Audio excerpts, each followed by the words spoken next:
everyone, it's Jack from Cultaholic.com, and there is so much to talk about. I don't know if in the history of what happened at, we've had so much stuff happen at a pay-per-view. That's right, AEW have put on just such a varied show of various different types of wrestling entertainment, from hardcore style brawls to more sports entertainment style matches to whatever that was at the end. So, without further ado, let's talk about what happened at AEW Double or Nothing 2020.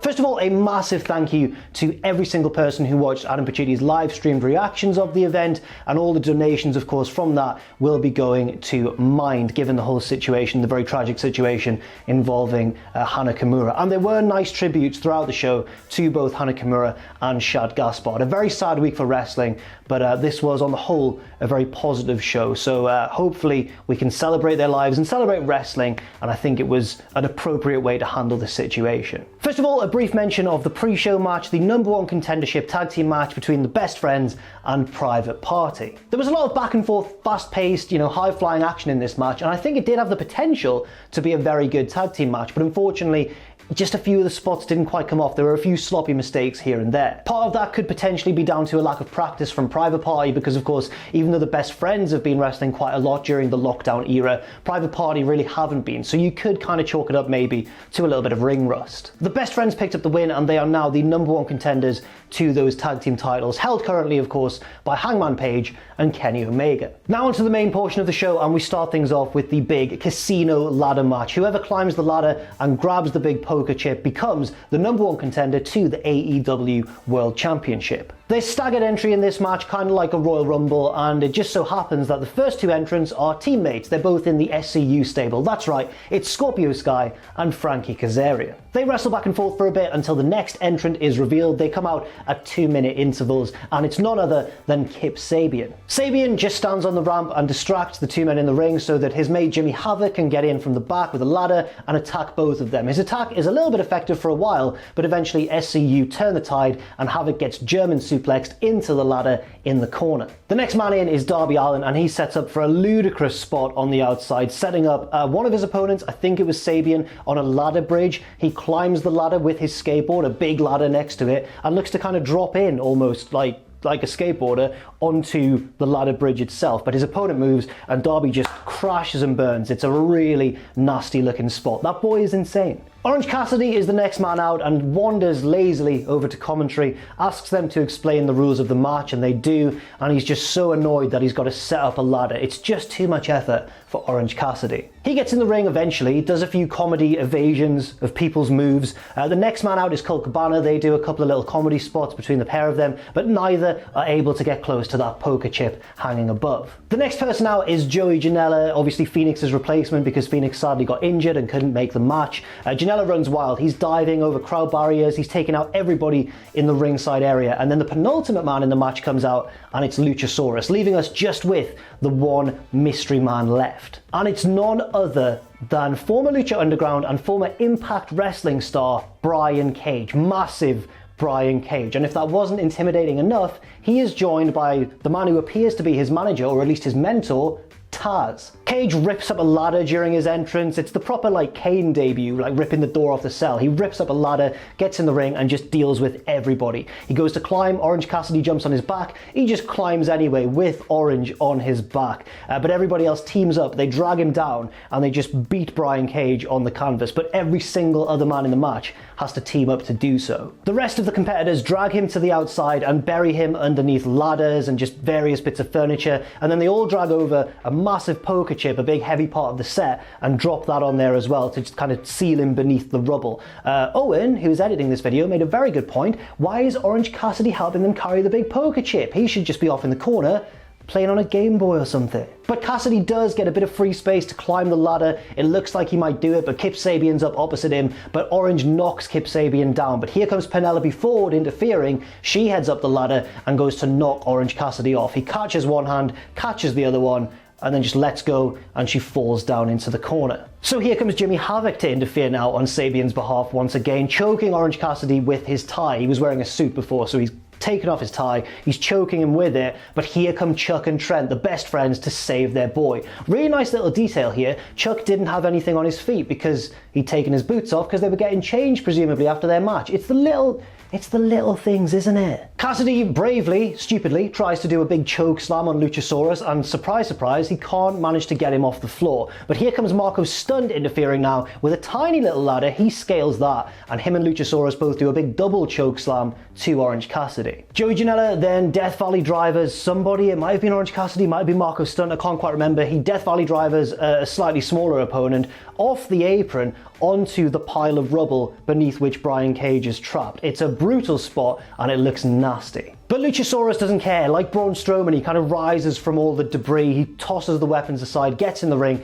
and just ends Luchasaurus with a huge powerbomb. And then a nasty pile driver, a nasty old Piley D on Darby Allin. He then places Darby Allin on top of a ladder on the top rope, picks the pair of them up, the ladder and Darby Allin, and just throws him to the outside. Another horrible landing for Darby, who took a beating in this match. Taz actually came out and urged Brian Cage to do this spot, even though you could say Darby was already beaten. The reason, of course, for that is that Darby Allin rejected Taz's advice. He tried to offer him some mentorship backstage, and Darby kind of blew him off. So this is very much Taz's revenge. With his opponents just all broken around him, Cage climbs the ladder and pulls down the poker chip, and he is the new #1 contender for the AEW World Championship. There was a lot of stuff in this match, some of it very good, some of it very bad, but on the whole I think it was really entertaining, and even more importantly, I think this is really good booking. Cage immediately just looks like an absolute monster. Next up, we have the singles match between MJF and Jungle Boy, which has quite a bit more time than I thought it would and actually develops into a really nice match. They start off with some kind of old school World of Sport British style wrestling with hand locks and bridges and double neck bridges and stuff to get out of simultaneous pinfall attempts. It's all really good stuff, but then MJF, of course, starts to heal it up. MJF goes down injured, the doctor gets in the ring, MJF is like holding his leg or his knee, and then just springs to his feet and blindsides Jungle Boy. It was a fake. He was playing Posse Rooney, wasn't he? It turns into a strike-off with both men exchanging big chops, and on commentary, JR says, "The magic of youth." Whatever that means. Then we get a really nice sequence where Jungle Boy hits a great Canadian Destroyer, which MJF sells perfectly, bounces to his feet, and fortunately for him, bounces off the ropes and comes back with a super kick and just luckily falls over Jungle Boy, but it's only a near fall. MJF looks like he's about to lose the match now. Jungle Boy gets a crossface locked in, but he's hurt his arm and can't lock it in fully. And MJF would always target the arm throughout the match. It was really nicely done. Then Jungle Boy hits a Poison Rana on the apron. It looks like MJF is gonna get beaten in just a matter of time. But back in the ring, he pulls another sneaky heel tactic out of his bag of tricks, shoving Aubrey Edwards, the referee, into the ropes and causing Jungle Boy, who was on the top rope, to crotch himself on the turnbuckle. But when MJF goes up to get him, Jungle Boy hits a nice sit-out powerbomb from the top rope, and it again only gets a near fall. By this point the match had kicked into a very high gear and it was clear the ending was coming soon, but it was still a bit of a surprise as an exchange of pinfall attempts led to MJF getting a surprisingly technical, kind of almost Bret Hart, Davey Boy Smith kind of pinfall SummerSlam 92 sort of effort, and that's enough to pick him up the victory. Next up, the final of the TNT Championship tournament with Cody accompanied by Arn Anderson taking on Lance Archer accompanied by Jake the Snake Roberts. And of course we had Mike Tyson ringside to present the winner with the new TNT Championship. I wasn't too impressed, to be fair, with the physical belt itself, with the design of it. However, they did point out on commentary that it's not finished yet, so we'll have to wait and see. Archer starts off the match incredibly quickly, just nailing Cody with the blackout straight away, but Cody wisely rolls himself to the outside of the ring for a breather. A few minutes later, he manages to grab Lance Archer's hair and use that as a lever to jump onto the ropes and come back with the Cody cutter, but Archer is ready and just pounces him out of midair. Marcus Corvon in the building. We do get some reaction shots on the outside of Mike Tyson, sometimes cheering along, sometimes not really knowing what's going on, sometimes yawning. The camera did catch him yawning at one point, which was unfortunate. At one point, Archer just throws Cody out of the ring, over the turnbuckle, and just to the outside, and it's a sick landing. But then Cody later on fights his way back, gets a crossface locked in with Lance Archer's hair across the eyes for extra vision impediment. Cody then hits a DDT on Lance Archer right in front of Jake Roberts, who is absolutely livid. He's going cray because it's only a transitional move now. But Archer gets revenge, hitting a big spine buster on Cody, of course right in front of Arn Anderson. So Cody starts busting out all the moves in his playbook to try and pick up the victory. He hits a Cody cutter from the top, Archer kicks out at 1, he hits Gold Dust or Dustin Rhodes' final reckoning, the twisting vertical suplex, that doesn't put him away. He hits the Stinger Splash, that doesn't even put him away, and it's now a case of what can Cody do? Archer grabs Cody's wrist and heads to the top rope, almost like going for Undertaker's old school kind of thing, but Arn knocks him off the rope from the outside and gets himself ejected. It's looking bad for Cody, especially when Jake the Snake heads backstage and comes back with the sack with the snake inside of it, but here comes Mike Tyson up onto the ramp to bar his path and scares Jake off essentially. Back in the ring, Archer goes for the blackout, but Cody drops down the back, hits the crossroads, and then hits a second one,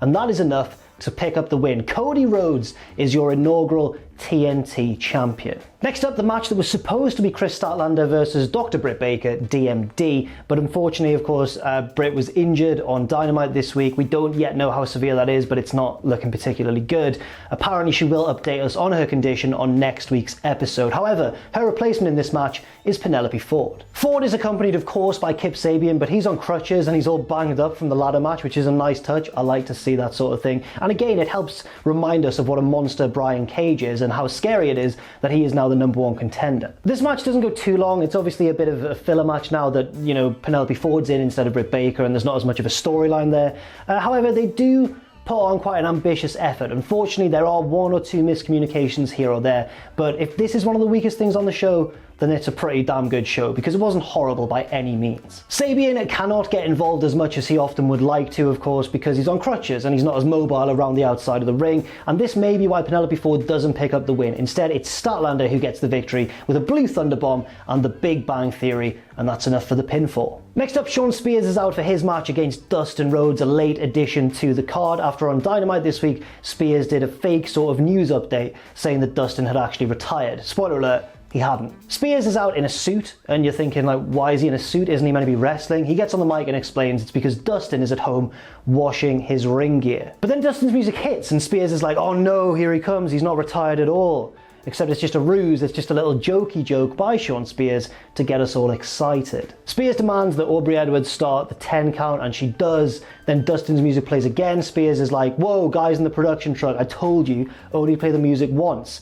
The reason the music's playing again is, predictably, if you've seen any wrestling before ever, it's because Dustin's actually there, isn't he? Out comes Brandi Rhodes onto the stage. It distracts Shawn Spears. Dustin is behind him all along and just takes control, beating him around the ring. But Spears does get a little bit more offense in and whips off his belt from his suit, wraps it around his fist, goes to clock Dustin with it, but he sees Brandi outside the ring, stops to taunt her, and Dustin's able to regain control. Dustin is just dominating this match. He rips off Shawn Spears' suit, he spanks his bare backside at one point, and then when Shawn Spears pulls the trunks back up, we see that on the front of his boxers, on the very crotch, it's a picture of Tully Blanchard. Dustin wins with the final reckoning after a pretty short match, and it seems like Shawn Spears is a bit of a jobber now. I don't suppose that's necessarily a bad thing. Obviously Spears is quite happy in AEW and has his wrestling school to concentrate on, so I guess it just kind of makes sense. It's just quite a sudden fall from when he first had his big feud in the company with Cody, but if he's happy in that position,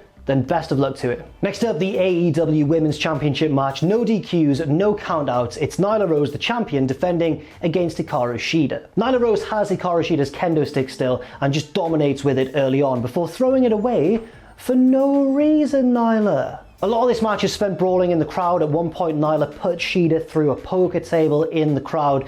They go to the other side of the ringside area where there's some poker chips set up, some of the big ones, part of the set, and Shida jumps off one of them and hits a jumping knee to Nyla Rose, who falls into an upright poker chip and makes a nice loud solid noise. Wrestling's simple sometimes. Back in the ring, and it looks like only a matter of time until Nyla picks up the victory. She powerbombs Shida into a table in the corner. Shida kicks out at 2, very convincing near fall there, so Nyla starts hitting kendo stick shots. She goes up top, but Shida throws the kendo stick at her out of desperation and clings on. Shida hits a top rope Falcon Arrow, very impressive spot, especially on a bigger opponent. It looks awesome. Nyla Rose kicks out, so Shida hits the running knee. It's not enough yet. She hits her with a big kendo stick shot to the side of the face, and then another big running knee, and that is enough for the win. And Hikaru Shida is the new AEW Women's Champion, and she did look great in this match, to be fair. Next up, the penultimate match of the night and the other big world title match. It's the AEW World Champion Jon Moxley defending against Brodie Lee, but Brodie Lee, remember,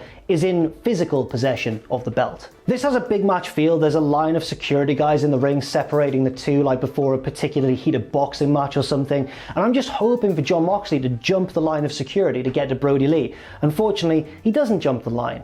Love isn't always on time. Instead, Moxley goes for the big Masvidal knee to start the match, but Brodie has it scouted and it quickly turns into a brawl on the outside. There's a few big spots on the outside, like a backdrop through the timekeeper's table, there's a German suplex into the big set of playing cards that are part of the set, and it's all very good stuff, but it seems like the referee just forgot about the count-out rule, unless I guess the theory is it's a big title match and it's referee's discretion. You don't want to see it end via count-out, but still, at certain points, unless I've missed something and there were no count-outs here, it did seem a bit egregious. They head up to the stage, Moxley gets a big poker chip and throws it in Brodie Lee's face, but he shakes it off like Taylor Swift, so Moxley hits the paradigm shift through the ramp. It's like Tarzan Bam Bam all over again. Moxley crawls out of the hole first, gets back into the ring, and Brodie follows a little bit later on, his face covered in blood. Brodie goes to throw a discus lariat, but he's really dazed, so Moxley easily avoids it and hits a lightning fast paradigm shift, but Brodie Lee kicks out at one. So Moxley straight on him, just relentless strikes with the elbow to his now bleeding head, and then another paradigm shift,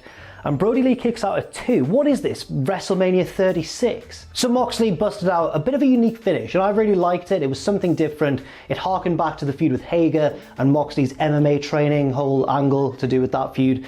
He clamps on a rear naked choke and just chokes Brodie Lee unconscious and retains the belt. It was simple, but I think very effective. And as much as I'd love to dwell on some of those matches for a bit longer, we have to get to the main event, and it was long, but it was long and relentlessly entertaining. For better or worse, you may have loved this match, you may have hated it.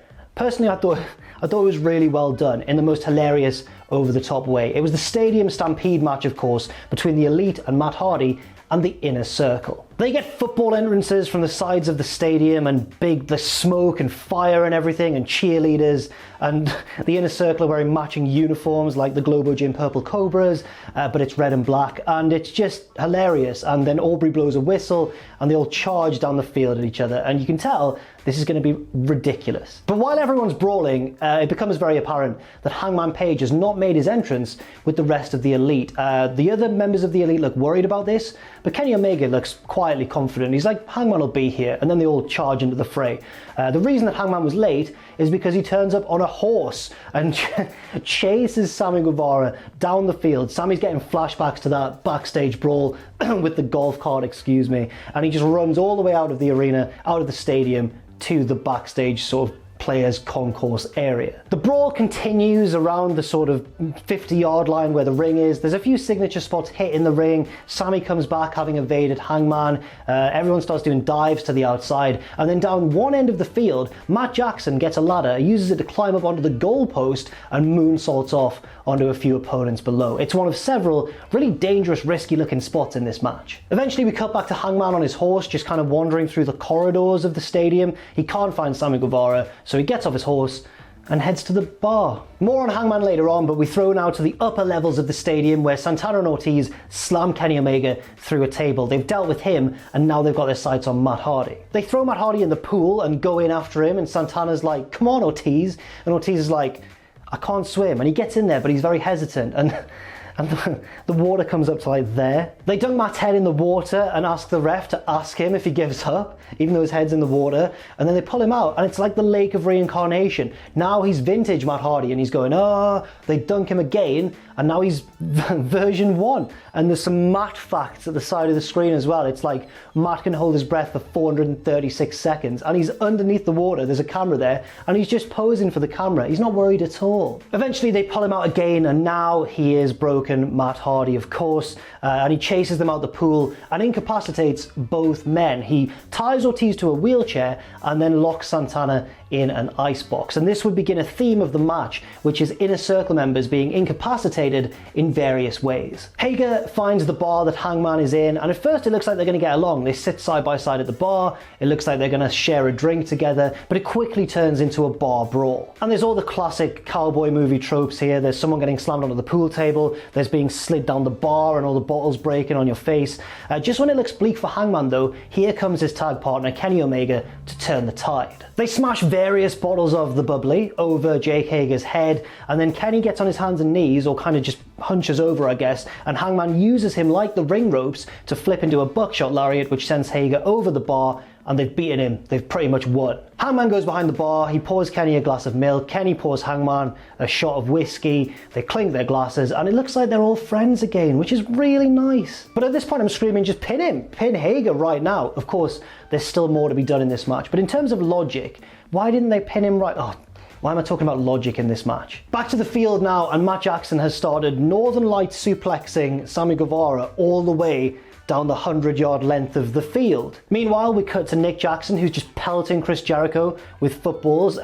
Jericho manages, though, to regain the upper hand. He throws Nick Jackson into the big gaping head of the Jaguar at the side of the field. Nick just falls completely in the mouth of the Jaguar, but then the real Jaguar, not the real one, the mascot is there, and he's not very happy with Jericho. So Jericho just nails him with a big Judas effect back elbow. Jericho then hits Nick Jackson with the baseball bat, covers him, but Nick kicks out at 2.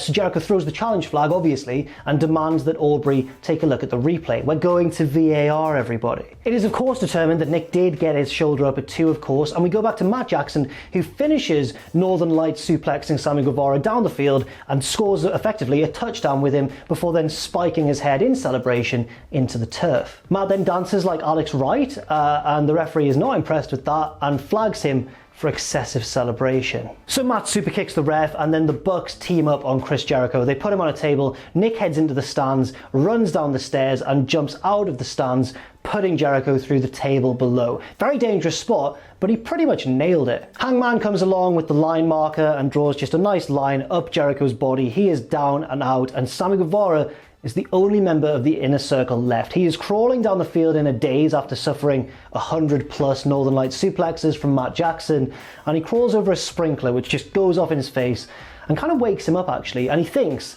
that he's won the match because he can't see anyone around him. And then Sammy turns around and there is Matt Hardy and Kenny Omega once again in a golf cart. They chase Sammy down the field, but he gets in the stands and escapes, so Matt Hardy goes after him on foot, and Sammy turns the tide and starts just strangling the life out of Matt Hardy. And it looks like Sammy might actually choke Matt unconscious until he is distracted by a familiar buzzing sound. It's not Vanguard 1, it's Neo 1, the new upgraded version, and it provides enough of a distraction for Sammy to get scooped up by Kenny Omega, and Kenny hits a huge one-winged angel off the platform that they're on, down through a collection of tables or some kind of wooden structure.